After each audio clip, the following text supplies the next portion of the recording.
guys, Mr. Nice One is back. Your fresh graduate / tambay kay nangita pa mag-unsay himuon. Layo pa pero layo na. In God's will. Mayong adlaw mga guys, your fresh grad is back. For today's video, maghisgot na punta sa dapat hisgutan. So karong adlaw mga guys, na ako'y itugan sa inyo ha. Kaning ginahimo na ko karon, side hustle na lang dahini.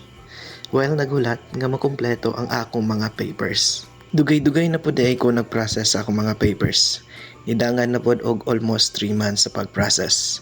But before ta mo adto diha, istorya sa ta mga guys. Ana sila, stressful jud daw kayo ang nagskwela og college. Og I know, tinuod jud na pressure kayo sa kadaghang himuon ug sa kadaghang subject giatubang.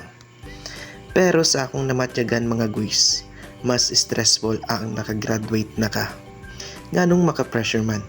Mga guys, pag graduate na ka, syempre dili naman eskwela imong gihuna-huna.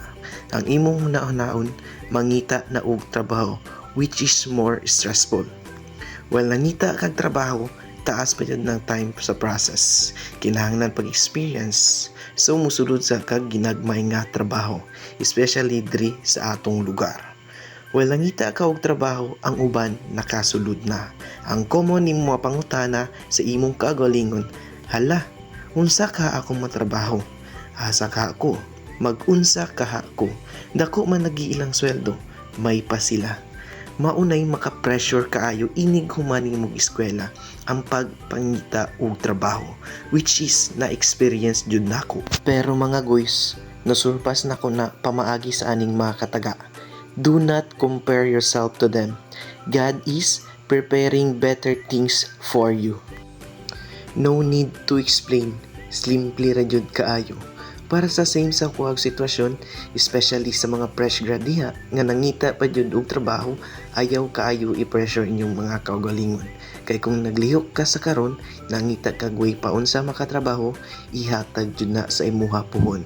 Ayaw jud i-compare inyong kaugalingon sa ilaha, kay ang ilang journey lahi pud sa imong journey. So, smile. Smile rata diha mga guys. Basta mga guys, padayon lang jud perme. Okay, balik ta mga guys sa akong itugan. Nag-process na daay ko sa akong mga papers kay mugawas ko mga guys.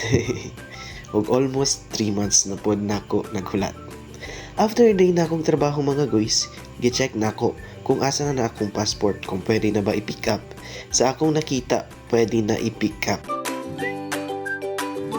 Adtuon nako ni kuyugi na pod ko ninyo mga guys sa sunod episode.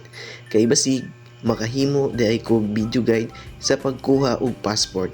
Kay basig, naay same sa kuha og plans. Basig daig makatabang ni sa inyo masking kamay lang mga guys. Kita-kits na pod ta sunod mga guys. Basta padayon lang, ayaw-ayaw mo, salamat.